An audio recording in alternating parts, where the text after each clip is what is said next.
All right, and this is Bob Nex is sitting along ecstatic. We are live here at the MRDA Men's Championship bout in Long Island, and we are about to see the New York Stock Exchange against the Misfits. And I wouldn't be so surprised if we're not taking a look at what could be the premier bout of the day, X. It absolutely could be. These teams, to my knowledge, have not met before. They have not. In tournament play like this. They got to look at each other in the spring at the spring roll, and you're looking at the 2 seed up against the 3 seed. This is one of the bigger bouts for the evening, or the day rather. Magic City, of course, coming out with a big win earlier in the first round of this day against the Dallas Deception. The New York Stock Exchange coming in fresh for this one, Bob. Yeah, absolutely. And one thing about the Misfits is this is still a team that people aren't quite acclimated to yet. I think there's a little bit of that element of surprise. There is. If you've not seen Magic City before, you'll recognize right away that they are brilliant on skates. They're very good skaters. A lot of them with a jam skating background. And we're off. Magic City in the green, New York in the black and white. And quickly out in front is number 4 for the Magic City Misfits. That's going to be just the tip with lead jammer status, Bob. Yeah, just the tip. I tell you, he was ripping it up earlier in the earlier bout today. No surprise. I think what they're going to find out is that playing defense and offense simultaneously is going to be key, because you cannot give them an inch. That's absolutely true about the New York Stock Exchange, for sure. They have been at this as long as anyone. I'll trade you. Yeah, the Stock Exchange actually experiencing their first loss ever out at Fort Wayne in May. Fort Wayne was not tournament style, it was more ECE style, but the Stock Exchange losing to the Gatekeepers. That's right, a very close bout. Both of those teams coming into that invitational really looking toward each other as the team to go at. St. Louis making some great adjustments, coming out with the win over New York. New York looking to put all that behind them and come out victorious on their home turf in these championships today. Yeah, you're absolutely right. We're going to see Streak. He's out in front. He's the only one that's gotten through the pack. And this is the exact kind of defense we saw them play against Dallas. And I love the Dallas crew, but they totally shut Dallas down earlier this morning. Oh, Streak, nice. Looked like he's going to get a nice duck under. Let's be Ace of Skates. That's right. Ace of Skates pulls the cut, comes back a little bit, forcing 19 to stay outside for just a couple of extra seconds. In the meantime, number 11, Rinkworm, lead jammer status for the New York Stock Exchange. And did they call? Looked like they called a tentative back block, but maybe not. And Rinkworm consistently getting pushed to the outside of turn 3 over there. Gets back into the pack, calls off the jam, Bob. Yeah, and, well, that's a good sign for the Stock Exchange. First off, Dallas never had lead jam in the first half of the entire bout. I think that's the only time I've ever seen that happen in X. Yeah, they really struggled trying to get lead jammer against this Magic City team. So far in the first 2 jams, it's split even 1-1 in terms of that for these 2 teams right here. Low scoring so far after 2 jams. Magic City up 6-3 currently over the Stock Exchange. And we're going to get things rolling. Jonathan R. skating for the Stock Exchange in black, but out in front once again. That's going to be just a tip. Actually, I think that's Drew Peacock out there with lead jammer status right now. Oh, I'm sorry. I looked at the pivot panty. Silly me. It is Drew Peacock. Jonathan R. out in front. He's not going to be the lead jammer. Drew Peacock really getting a lot of resistance going through that pack. He's going to call it off, obviously, before Jonathan R. gets there. And Jonathan R., an interesting guy. Absolutely. If you've not ever met him, he might be just the nicest person you will ever meet in your entire life. And on the track, all anybody will talk about from NYSE is that he is the leader. He is the voice. And when you see him put his skates on and step out there, you've seen it game face. I have. Total game face. Indeed, and he has probably got the longest amount of skating experience on the New York Stock Exchange. He's been skating his entire life. A lot of figure skating work that he has done. And out is Atticus Flinch, I believe, that's Ladies Night for the Shock Exchange. Lead jammer status, followed closely behind by Cockenballs, the jammer for Magic City. So again, a very interesting and different type of bout for the Misfits as they go from very long jams and very slow starts to quick starts, short jams. This could very much be a chip it away kind of game. Well, so far, that's exactly what it is. After 4 entire jams, the score reads 10-3. We've played 5 minutes so far in this opening period. And so far, penalties have not come into it yet. Penalties started to work their way into the first bout of the day here on this track. Really heavy, and that's what Dallas had a lot of work to do trying to kill a lot of penalties. And we're going to see number 44 out there, Drew Peacock, one more time. All right, I'm sorry, this one, it's 42. I think that's Johnny Longhair out there. Yeah, it is Johnny Longhair. And it's the long hair that really should have tipped me off. So Rinkworm with lead jammer status for the Shock Exchange right out in front of Johnny Longhair, right on his tail. Rinkworm calls the jam off. That one's going to be scoreless.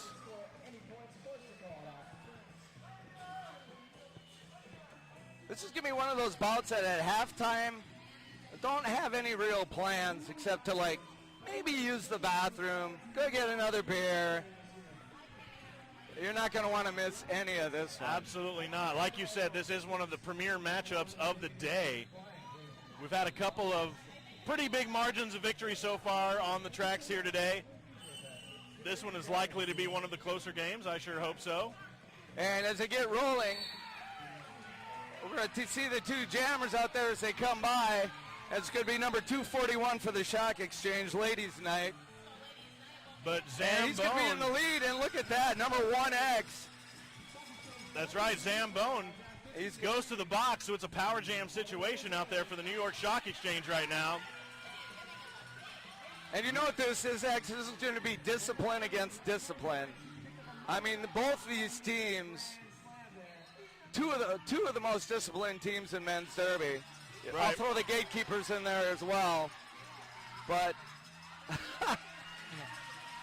you're absolutely right, and I think what you're seeing right now, and I think this is what this game is going to come down to, is pack play in the back of the pack. Yeah. You saw a lot in that first game against Dallas. Magic City got a lot of penalties called on their jammers for pushing through, a lot of back blocks in the rear of the pack. And look at this, Starsky got a pre-jam. They're going to get him outside, and so unfortunately, Ladies not going to fall over the top of Starsky. Looked like he had the right idea. And Misfits using a lot of leveraging their bodies from the front as they skate backwards.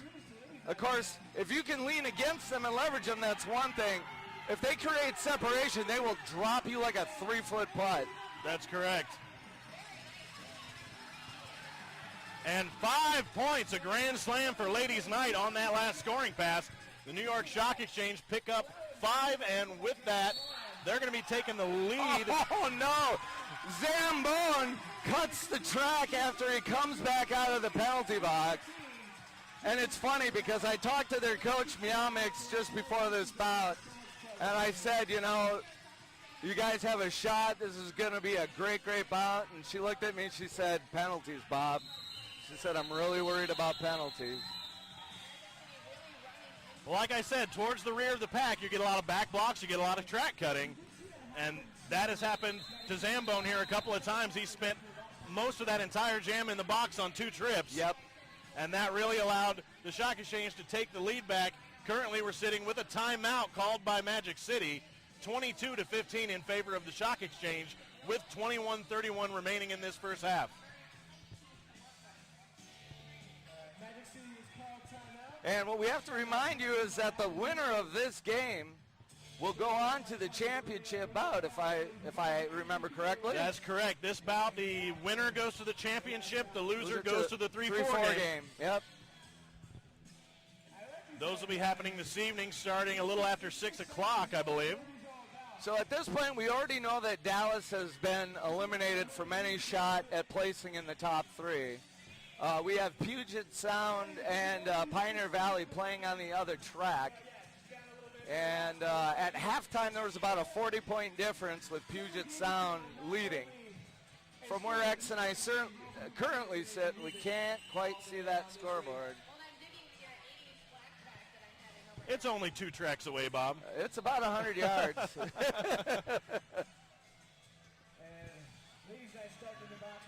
Looks like we've got teams taking the track one more time after the timeout.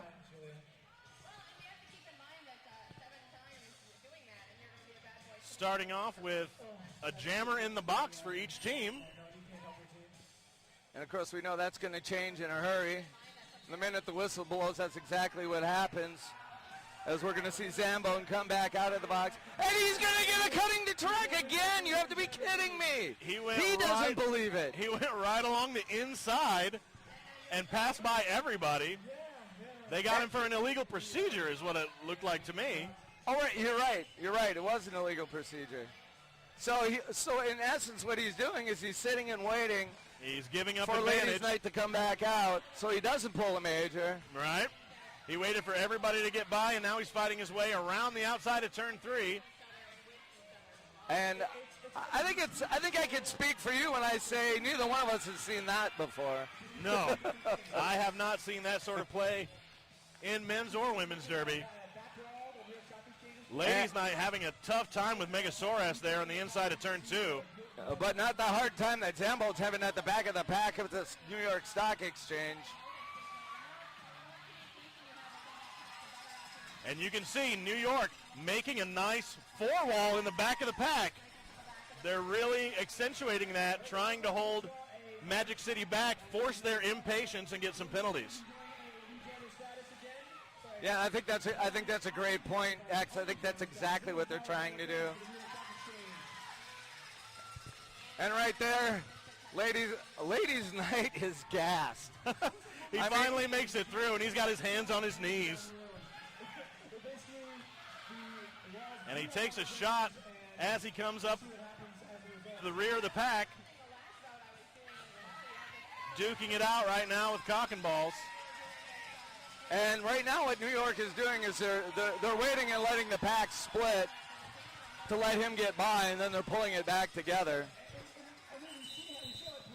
Well, they're doing everything they can to get Ladies' Night more opportunity to score, letting him get around slowly while the other jammer's in the box. And I tell you, Ladies' Night can't say enough about the guy. I've spent some time with him a lot of time with him the last 24 hours. Class guy. Absolutely. From an announcer's point of view, really the guy that has been our main contact, has done such a nice job out here. And I think he got his money's worth on that jam. But he put the points on the board, and that's what matters. As we're looking at a 23-15 differential with the New York Stock Exchange up. We've got 19:09 left in the first half. If you're watching at home, anywhere, we are, it is the green and yellow that is the Magic City Misfits from Orlando, Florida, against New York's very own New York Stock Exchange in the black and white. No protesters here for them. That's good. No, not today.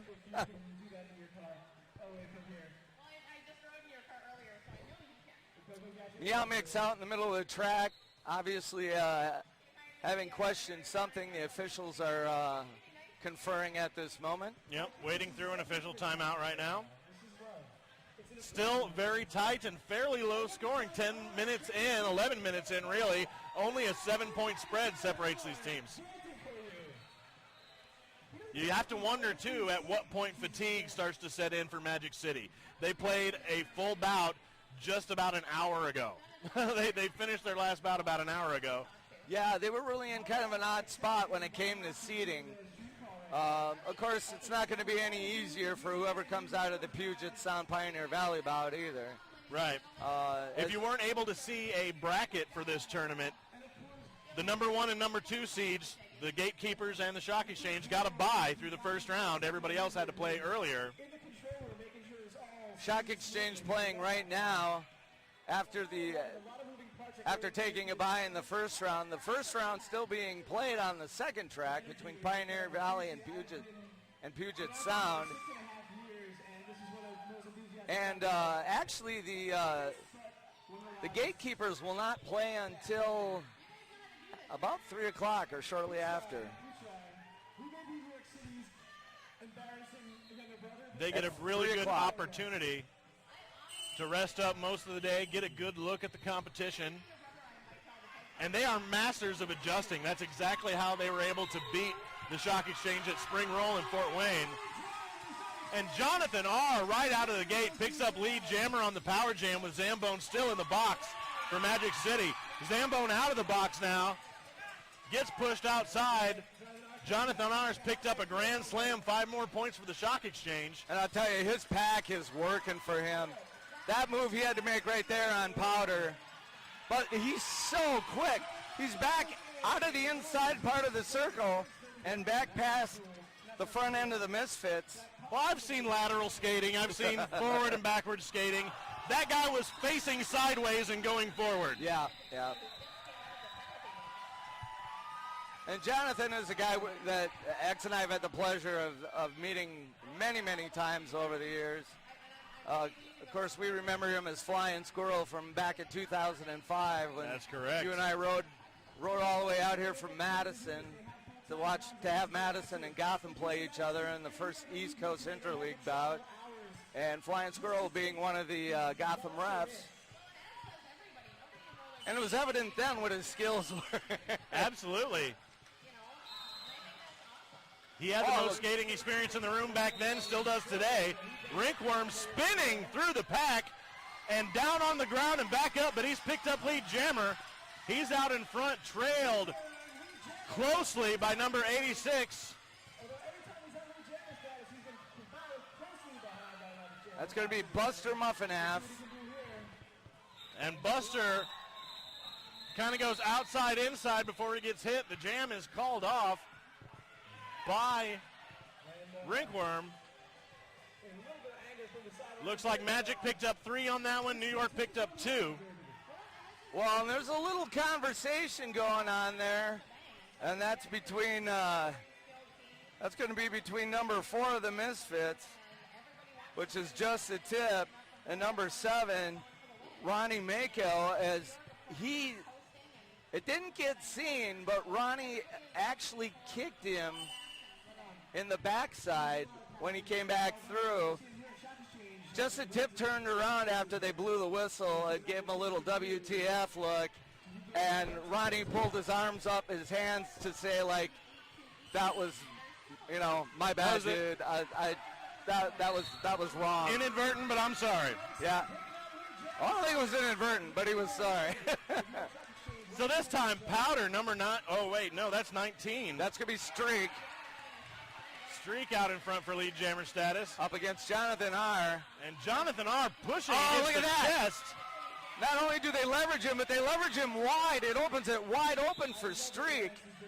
And that's probably the cleanest pass that a Misfits jammer has had all day. And Zambone there turned around facing backwards, blocking with his chest legally against Jonathan R. Jonathan had to sort of lower his head and try to knock him down to get him out of his way. Finally is able to do so. Yeah, Jeff Faree put a big hit on the Streak, laid him out. Looked like Streak was actually trying to call it off. Refs couldn't see it from that point of view. He got up and decided to keep going. And it turns out to be a good decision as referee gets a foul. Jeff Faree. Jonathan R. picks up another 4. Now he calls it. Yeah. So Streak picking up a couple of points on that last scoring pass. Meow Mix looking back with a few words like, why didn't you just stop that when you were going to? I think that's what I could read from up here. And we're exactly halfway through this first half. The score reads Shock Exchange 42, the Magic City Misfits 29.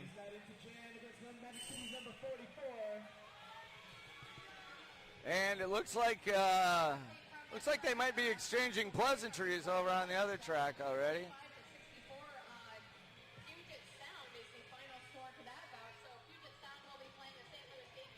Drew Peacock lined up on the jammer line for the Magic City Misfits.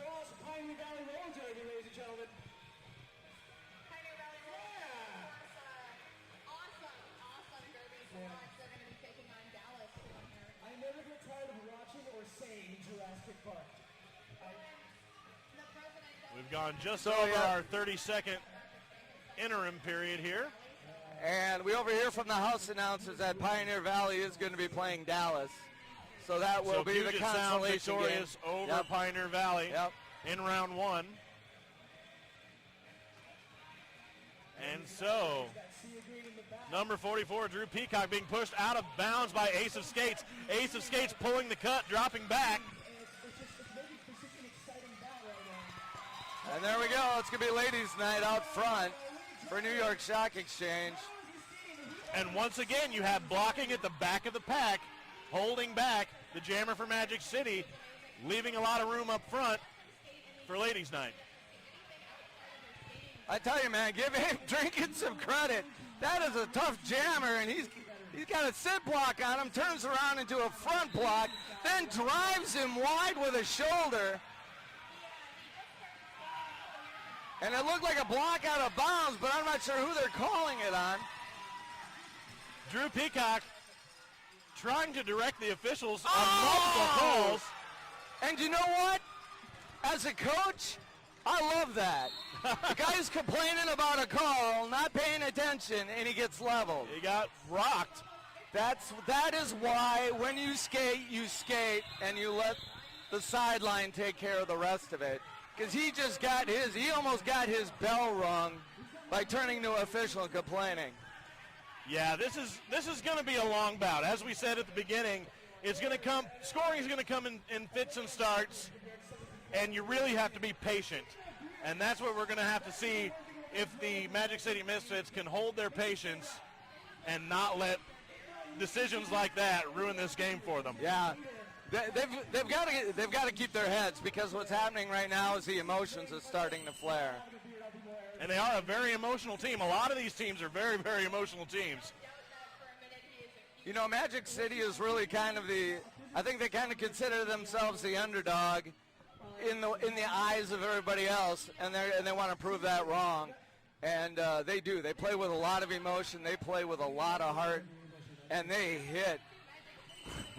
One thing they've learned how to do since Fort Wayne is level people. That is for sure. Well, and they have a lot of size on their team. They have a lot of really big, strong bodies out there.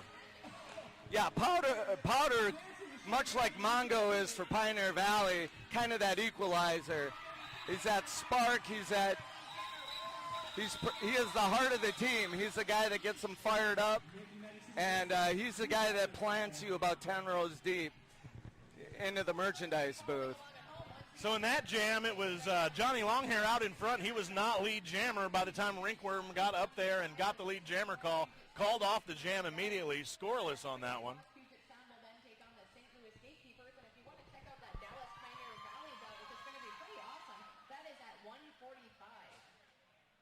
And the trend has been to start everybody back on that jammer line for a lot of the jams in these games so far today. Really setting a lot of screens and trying to jam things up. And